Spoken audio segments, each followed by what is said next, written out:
Bonjour à toutes et à tous. Merci encore de rester fidèles à Seneweb TV et ceux qui lisent seneweb.com. Aujourd'hui, nous avons encore l'immense plaisir de recevoir l'énigmatique Maman. Le Gondouanais lambda, on le connaît. Il n'est plus à présenter dans le paysage médiatique africain, sénégalais, burkinabé, Gondwana, oui. Partout à travers le monde. Maman, où il est là aujourd'hui avec nous, ici au Sénégal, dans le cadre d'un grand spectacle qu'il prépare ce 13 juin au Grand Théâtre National Doudou Ndiaye Coumba Rose avec une histoire pas drôle de l'Afrique. Maman, bonjour. Bonjour et bonjour à tous les... Comment est-ce qu'on appelle les internautes de Seneweb? Les Seneweb notes? Les gens de Seneweb. Les gens de Seneweb. Les Gondouanais de Seneweb, je vous dis bonjour. Merci beaucoup, Maman, encore une fois de plus, d'avoir accepté notre invitation, d'être là, ici, chez nous, à Seneweb, pour échanger avec nous. Je le rappelle tout à l'heure que carrément, vous êtes là dans le cadre d'un spectacle que vous allez animer oui. Ce 13 juin au Grand Théâtre National Doudou Ndiaye Coumba Rose avec votre pièce épique, une histoire pas drôle de l'Afrique. Mais avant d'aller aussi dans cette pièce, vous parler un peu de cette histoire pas drôle de l'Afrique, nous allons on peut parler de Maman. Qui est Maman? Maman est un citoyen de la très démocratique République du Gondwana. Le Gondwana, notre beau pays. Mais avant cela, Maman est un citoyen nigérien, né au Niger jusqu'à l'âge de 12 ans. Puis j'ai suivi mon père qui était un serviteur de l'État nigérien et qui était diplomate. Et donc je l'ai suivi un peu partout en Afrique au gré donc, de ses fonctions.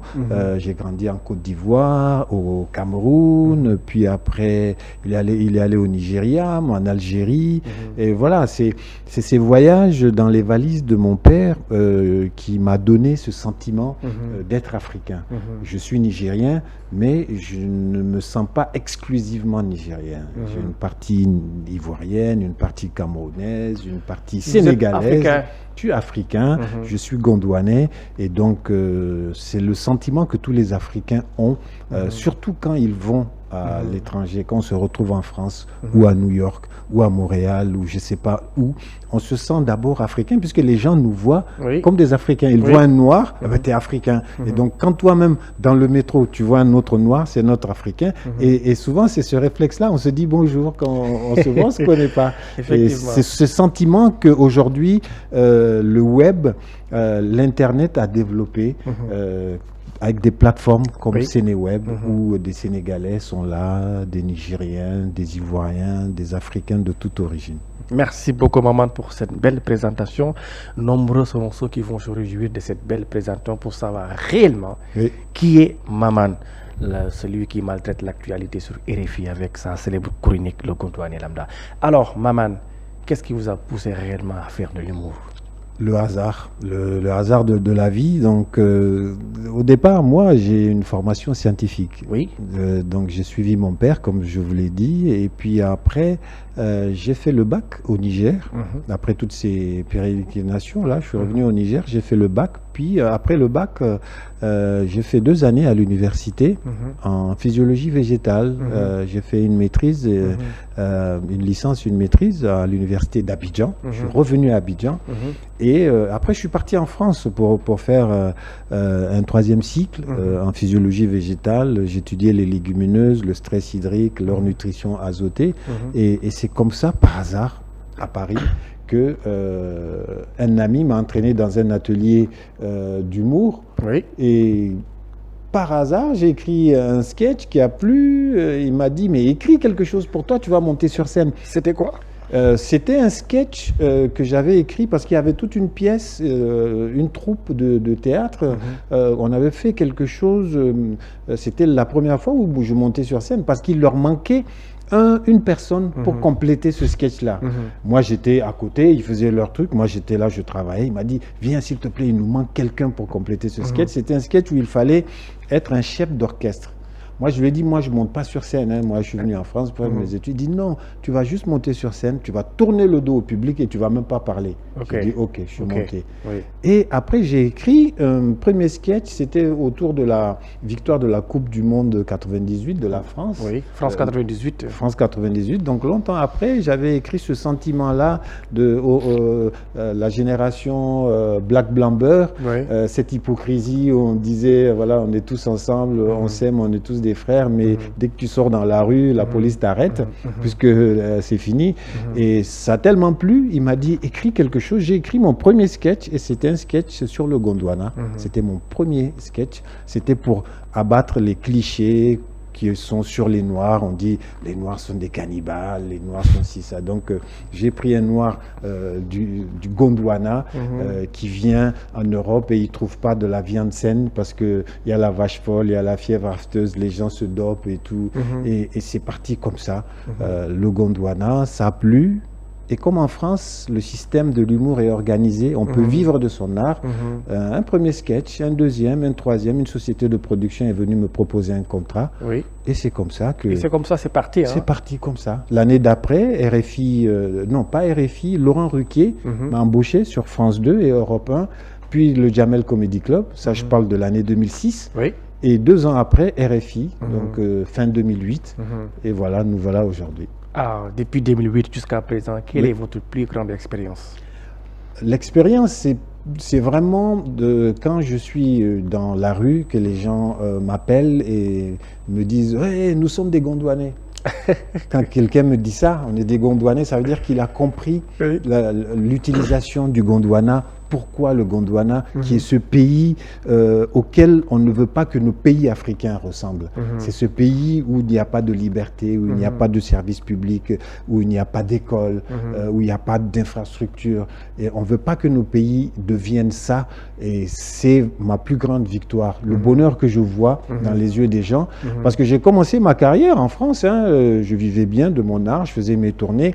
Mais dans ma tête, il me fallait rentrer en Afrique. L'Afrique a perdu le scientifique qui était parti faire un 3e cycle, mais comme je suis devenu humoriste, je voulais vraiment servir mon continent et c'est comme ça que je suis rentré en Côte d'Ivoire. Et d'ailleurs, même quelqu'un l'a dit, même à travers les commentaires, en disant que carrément Maman a trahi l'Afrique. Un brillant scientifique comme ça, il a accepté ou bien il a changé d'avis pour faire la comédie. Oui. Et quelle est votre impression par rapport à ça? Mais mon impression, c'est que la vie, c'est quand un train passe, il faut le prendre. Et on a nos plans et Dieu a d'autres plans pour nous. Mais à chaque fois, je me souviens, quand j'ai dit à mon père, voilà, je me lance dans la carrière sur scène, il dit, tu fais ce que tu veux, c'est ta vie, mais sache une chose, fais ça avec intégrité et souviens-toi que le nom que tu portes, tu n'es pas seul à le porter. C'est-à-dire tu as des frères et sœurs, tu as des parents, donc ne fais pas le voyou, ne mets pas la honte sur ce nom-là. Et donc ça, c'est resté tout le temps dans ma tête et paix à son âme. Mon père, j'espère que il est fier, il m'a vu arriver sur France 2, sur Europe 1 et tout. Et donc voilà, il faut rester la mission que Dieu nous a donnée. Donc c'est pour ça que cette dette que l'Afrique, que j'ai envers l'Afrique, je me suis dit je vais la rendre dans ce métier que je faisais. Donc servir les Africains, leur donner ce sentiment de fierté et puis mettre cette graine de conscientisation dans la tête des gens. C'est pour ça que j'ai créé le Parlement du Rire. Le Parlement du Rire, oui. C'est pour ça que je suis rentré en Afrique. Les gens pensent que je suis installé à Paris depuis 2015. Moi, je suis installé à Abidjan. Hein. Donc j'ai créé le Parlement du Rire qui aujourd'hui est l'émission la plus regardée sur Canal+, qui donne un sentiment de fierté aux Africains, qui donne du travail aux humoristes africains. Aujourd'hui, tous les humoristes africains ne rêvent que de passer au Parlement du Rire. À l'Assemblée. À l'Assemblée, voilà. Et on est content de cela parce que grâce au Parlement du Rire aujourd'hui, le public regarde les humoristes avec d'autres yeux, avec du respect. Effectivement. Avant, ça n'existait pas. Effectivement, vous l'avez si bien dit. Donc, l'homme propose, mais c'est Dieu qui dispose. Et alors, Maman, on va aussi parler de ce fameux Gondwana. Oui. Pourquoi le choix de Gondwana, ce nom Gondwana qui est tant connu aujourd'hui par les Africains? Parfois même, vous voyez des Africains en pleine rue qui disent que je suis Gondwanais. Oui. Pourquoi ce choix? Alors, je cherchais un nom qui ait des consonances africaines. Et puis, surtout, dans ma chronique, je ne voulais pas stigmatiser un pays bien précis. Oui. Je ne voulais pas dire le Sénégal, ou le Niger, ou la Côte d'Ivoire, ou le Bénin. Je voulais prendre quelque chose, puisque les auditeurs de RFI sont partout en Afrique. Je voulais qu'à chaque chronique, un Sénégalais, un Nigérien, un Ivoirien, un Rwandais, un Congolais se sentent concernés par ce que je dis. Et on se connaît tous, les pays africains, on a tous des points communs. On a des points communs dans le manque d'infrastructures de santé, d'éducation, manque de liberté. Il y a tous ces points communs-là qui sont dans le Gondwana. Et c'est pour ça que j'ai choisi le Gondwana, président fondateur. Et donc le Gondwana est devenu ce pays qu'on ne veut pas que nos pays africains deviennent. Donc le Gondwana, c'est pas un mot que j'ai inventé. Hein. Gondwana, c'est un mot qui existe. Si vous tapez Gondwana sur Wikipédia, vous voyez, c'est un ancien continent. Un ancien continent, oui. Il y a des centaines de millions d'années où le monde, la planète, c'était deux continents. Il y avait d'abord un continent, la Pangée, qui s'est divisé en deux sous l'influence de la dérive des continents, et qui a donné donc l'Eurasie au nord, avec l'Europe, l'Amérique du Nord et puis le nord de l'Asie. Et au sud, ce continent, le Gondwana, qui regroupe l'Afrique aujourd'hui, l'Amérique latine, et puis le sous-continent indien, et tout. C'était ça qu'on appelait le Gondwana. Ok, Maman, merci beaucoup pour ces éclaircissements. Alors, nous allons parler de votre présence, votre arrivée ici à Dakar, à l'initiative de l'Institut français de Dakar, qui a décidé de vous mettre à l'œuvre ce 13 juin au Grand Théâtre National d'Undiaï Comoros à travers une histoire, pas drôle de l'Afrique. Parlez-nous un peu de cette histoire. Alors, c'est mon nouveau spectacle et c'est une tournée que j'ai commencée il y a quelques mois, qui m'a amené à Libreville, qui m'a amené à Kinshasa, Lubumbashi, Douala, Yaoundé, Accra, N'Djamena, Bamako, Abidjan. Et donc, aujourd'hui, je suis à Dakar. C'est l'histoire de l'Afrique. Parce qu'aujourd'hui, les jeunes Africains, il suffit de le voir dans l'actualité, ça parle de panafricanisme, ça parle de Lumumba, de Sankara. Ils ont soif de leur histoire récente. Et les frontières qui nous séparent aujourd'hui, elles viennent de quelque part. Elles ont commencé à la conférence de Berlin en 1884. Donc je fais des va-et-vient entre 1884, ce moment où les puissances européennes se sont réunies pour partager l'Afrique, les matières premières, les richesses, c'est ça qui les intéressait. Donc depuis ce moment jusqu'à aujourd'hui, les problèmes qu'on a aujourd'hui, le djihadisme, le terrorisme, les problèmes de corruption, les problèmes entre différents pays, tout ça, ça vient de là, ça vient de ces frontières artificielles qui ont cassé nos royaumes qui existaient avant pour donner cette mosaïque de pays qu'on a aujourd'hui. Donc, je prends les pays un à un, je prends le Sénégal, la Côte d'Ivoire, le Tchad, le Gabon, le Niger, et je m'amuse en voulant faire rire les gens de cette histoire récente. Et j'ai vu cette tournée depuis que j'ai commencé. Partout, ça rencontre l'adhésion du public. Il y a des rires très forts, il y a du rire et de la réflexion aussi. De la réflexion aussi. D'habitude, les histoires sont drôles. Et cette fois-ci, c'est une histoire pas drôle. Pas drôle. Voilà. Et mon rôle... Comment? Mon rôle, c'est de la rendre drôle. Elle n'est pas drôle, l'histoire de l'Afrique. On voit même jusque depuis l'indépendance. Il suffit de parler aux Africains, ils vont parler de colonisation, ils vont parler d'esclavage, ils vont parler des coups d'État, ils vont parler de corruption. Et donc cette histoire, elle n'est pas drôle. Et mon rôle d'humoriste, c'est de la rendre drôle pour en montrer l'absurdité. Pour ne pas qu'on refasse les mêmes erreurs. Et quand je le dis sur scène, quand j'en parle sur scène, quand je parle de Paul Biya, quand je parle des frontières qui entourent mon pays, le Niger, on a 7 pays frontaliers, le Niger. Donc quand je prends un à un, je parle de ça. Quand je parle du Mali, quand je parle du Togo, les gens, ah oui, c'est vrai. Ça, c'est la récompense d'un humoriste. Les gens rient et puis ils disent, ah mais c'est vrai, il a raison. Oui, effectivement. Oui, Vous êtes au Sénégal, un pays réputé par son hospitalité. Aujourd'hui, vous êtes là, oui. dans la capitale sénégalaise, plus précisément à Dakar. Je le rappelle que c'est grâce à l'Institut français Français, de oui. Dakar que vous êtes là aujourd'hui. Et alors, quel est le sentiment qui vous anime aujourd'hui d'être ici au pays de la Teranga? Bah, c'est pas ma première fois au Sénégal. J'ai déjà joué 3 ou 4 fois à Dakar, à l'Institut français. J'ai joué aussi à Sorano.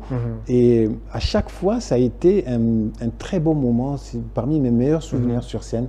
Le public sénégalais est très fin, très cultivé et adore l'humour engagé, l'humour écrit, bien écrit, un message. Et ça, c'est quelque chose qu'à chaque fois que je reviens à Dakar, c'est avec plaisir. On sent un pays, on sent le pays de Senghor, on sent le pays de Cheikh Anta Diop, on sent tout ce passé intellectuel et qui perdure aujourd'hui par toute cette vivacité, cette vie intellectuelle au Sénégal. Et on le sent dans le public. Et je sais que au Grand Théâtre, ce vendredi 13 juin, le public sera de la même qualité. D'accord. Je rappelle que aussi vous êtes quelqu'un qui aime beaucoup votre continent, l'Afrique. On va souvent, à travers vos pièces, vous donner des messages. Souvent, vous adressez des messages forts et poignants à la jeunesse africaine aujourd'hui. Et alors, au Sénégal, aujourd'hui, on a de nouveaux dirigeants, des jeunes au pouvoir. En votre qualité de leader d'opinion, quel est le message que vous les adressez? Ah ben, ce message-là, c'est de dire que toute l'Afrique regarde le Sénégal. On a l'habitude de dire comme cliché, oui, le Sénégal, c'est la vitrine de la démocratie. Et en même temps, c'est un pays, quand il y a toute cette épidémie de coups d'État partout en Afrique de l'Ouest, quand on a ces dictateurs qui sont dans d'autres pays en Afrique, eh ben, il y a des îlots de démocratie auxquels les Africains tiennent. Et donc, les nouveaux leaders du Sénégal, ce que je leur dis, c'est que il n'y a pas que les Sénégalais qui les regardent. Il y a les autres Africains qui les regardent, les démocrates, les épris de paix. Et donc, tout ce que j'ai à leur dire, c'est qu'ils n'oublient pas ce qu'ils disaient quand ils étaient à l'opposition. Et j'ai dit, à travers le Gondwana, le message essentiel du Gondwana, c'est de dire aux Gondwanais qui écoutent mes chroniques, qui viennent me voir sur scène, les hommes politiques, c'est pas des dieux. Les hommes politiques, s'ils sont là, c'est grâce à vos votes. Et donc, les promesses qu'ils vous ont faites, ils doivent les tenir. Et vous devez à chaque fois leur rappeler leurs promesses. Et c'est ça un citoyen. Un citoyen a des droits, il a des devoirs aussi. Le leader a des droits, il a des devoirs aussi. La redevabilité. D'accord. Quel est le regard que vous portez sur la nouvelle configuration en Afrique avec l'AES, la CEDEAO et au Niger, au Mali, comme en Guinée-Conakry et autres? Bah, ne perdons pas nos repères, ne perdons pas nos boussoles. Des gens sont morts pour avoir la liberté. Des gens ont été tués rien qu'au Niger. Dans les années 90, des étudiants ont été tués parce qu'ils manifestaient pour leurs droits, pour l'arrivée de la démocratie. On a connu les conférences nationales.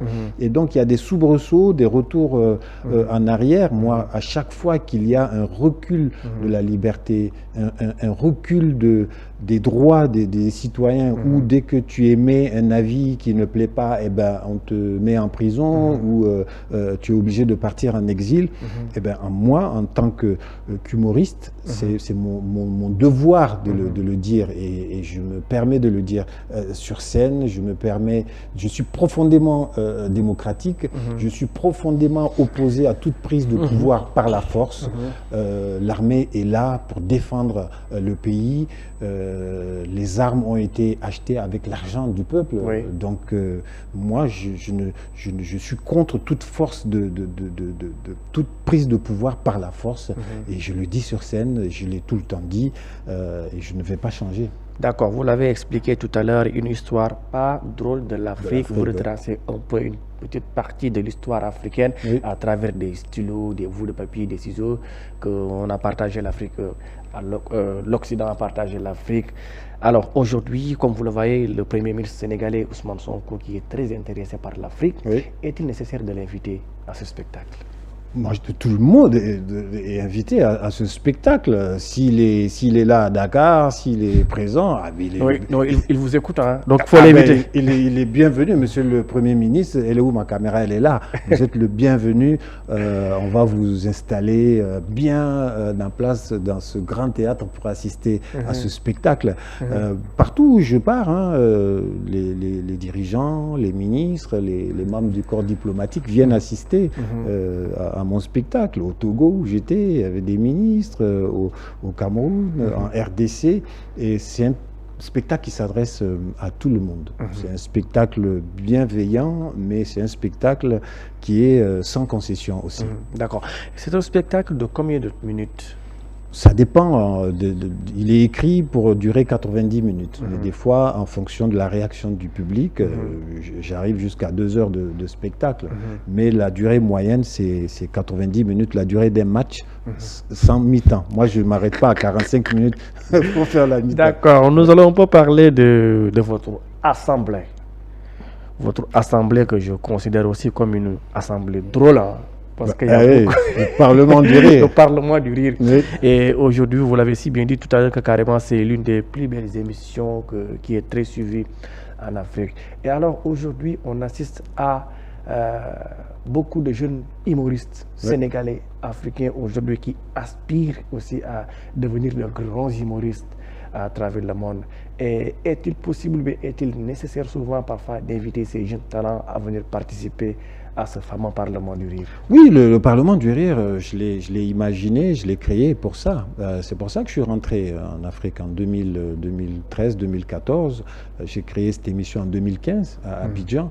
C'était dans le but... J'aurais pu rester, moi, en France, faire ma carrière tout seul. On dit one man show, c'est one tout seul sur scène. J'aurais pu rester faire ma carrière là-bas, mais je voulais retourner en Afrique, et je suis revenu pour ça, pour tendre la main à mes amis, pour qu'on fasse des émissions ensemble, pour offrir une plateforme à tous les humoristes. Et je suis content de voir aujourd'hui, en fait, les 10 ans du Parlement du rire, je suis content de voir qu'aujourd'hui, 10 ans après, le métier d'humoriste est pris au sérieux. Le métier d'humoriste, aujourd'hui, c'est des gens qui sont demandés partout en Afrique, dans des manifestations, des événements.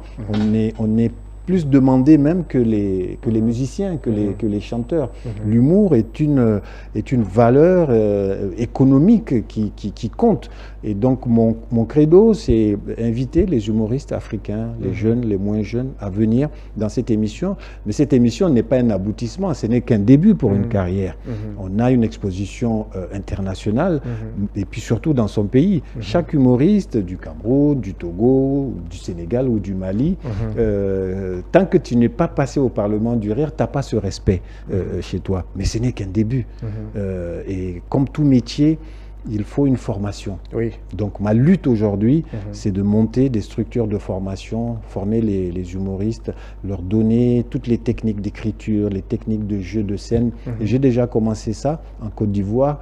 Je vais monter ça dans les pays de la sous-région, Togo, le Guinée, Niger. Au Niger, j'ai ce grand projet entamé depuis quelques années de construire une grande école panafricaine de comédie. L'État nigérien m'a subventionné, m'a offert un terrain que j'ai clôturé. Le business plan a été fait, il y a un architecte qui a tracé les plans.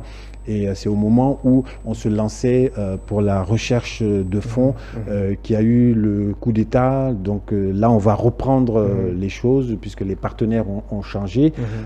Et mon but, c'est vraiment de trouver des partenaires qui vont financer, parce que je veux faire une grande école. D'accord. Pas un petit truc dans un appartement pour former 2, 3... Parce que après avoir formé des humoristes, ils vont sortir avec des diplômes qui seront reconnus par l'État, mais il faut qu'ils travaillent, il faut qu'ils trouvent du travail dans des télévisions, dans des spectacles, dans des événements. Et donc j'ai monté une radio à Niamey sur la FM 107.8, Radio Gondwana, qui ne fait que de l'humour, chanson. Et le but, c'est de créer aussi une télévision. Donc ça va faire un écosystème. il faut un écosystème pour que les humoristes aient du travail. Parce qu'un humoriste, son travail, c'est de faire des sketchs, de faire des spectacles, de faire des chroniques, de faire des films.